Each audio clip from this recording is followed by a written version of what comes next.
Halo pencinta cerita, kita kembali dengan cerita baru, yang berjudul Dewa Jahat. Sebelum lanjut ke cerita, peringatan ini hanyalah cerita, kami tidak bermaksud melukai ataupun menghina siapapun. Cerita dibuka dengan rapat dewa, yang dihadiri dewa sebagai berikut. 1. Dewa Mikael dan Dewi Rafael. 2. Dewa Nergal dan Dewi Ker. 3. Dewa Poseidon dan Dewi Medusa. 4. Dewa Kuro dan Dewi Siro. 5. Dewa Hades dan Dewi Athena. 6. Dewa Lucifer dan Dewi Freya.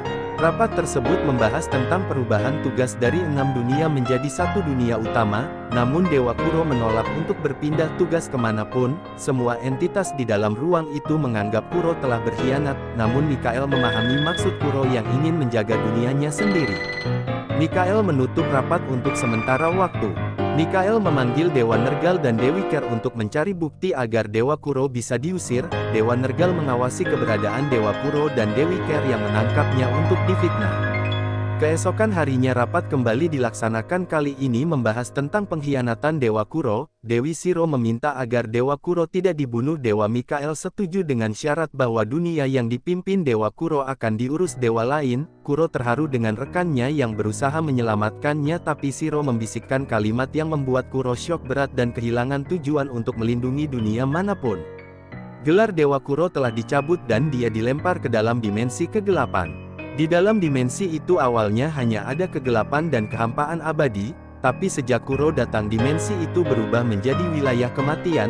Kuro diserang banyak tengkorak, dia berusaha mati-matian untuk menghancurkan semua tengkorak dan menyisakan satu tengkorak yang bisa berbicara dan memiliki nama Libe.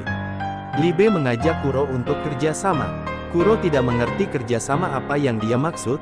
Libe menjelaskan tujuannya untuk keluar dari dimensi kegelapan ini. Kuro setuju dengan syarat, Libe harus memberikan tubuh tengkorak terkuat dan tubuh Kuro akan diberikan kepada Libe. Tubuh tengkorak telah didapatkan Kuro dengan nama baru yaitu Beelzebub. Diketahui ternyata Libe pernah menjadi tangan kanan Mikael, jauh di masa lalu di dalam dunia Sentrum, saat masih hanya terdapat Mikael dan Rafael, mereka memanggil makhluk pertama yaitu Libe. Sejak saat itu Libe menjadi bawahan Mikael, tapi lama-kelamaan Rafael cemburu dengan Libe. Dia memfitnah Libe untuk bisa diusir, dan akhirnya dia berada di dalam dimensi kegelapan. Beelzebub hanya bisa menguasai sihir kegelapan, dia disuruh Libe untuk mencari inti dimensi kegelapan. Beelzebub memberikan informasi tentang dunia luar kepada Libe. Libe memberitahu cara keluar dari dimensi kegelapan kepada Beelzebub, tapi Beelzebub ingin mencari inti dimensi kegelapan. Libe memutuskan untuk pergi sendiri. Libe mengaktifkan sihir teleportasi untuk pergi ke bumi, yaitu dunia yang dijaga Kuro.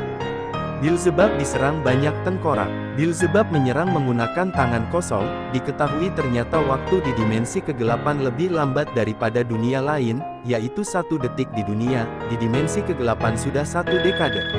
Libe telah sampai di bumi dan bertemu dengan Raja dan Ratu Manusia. Mereka bertanya kepada Libe, siapa dia dan untuk apa datang ke sini. Diketahui Libe telah menggabungkan tubuh tengkorak dengan tubuh lama Beelzebub. Setelah menjelaskan semuanya, Raja dan Ratu setuju untuk membantu Beelzebub dengan syarat, dia harus memberitahu siapa yang membunuh Kuro, dan akhirnya mereka membentuk pasukan untuk melawan Mikael. Setelah memperoleh tubuh gabungan, Libe berevolusi menjadi dewa, tapi belum mendapatkan gelar dewa. Di sisi lain Beelzebub juga telah mengumpulkan kekuatan, kini dia telah siap untuk berevolusi. Oke, terima kasih telah menonton dari awal sampai akhir, nantikan kelanjutannya minggu depan.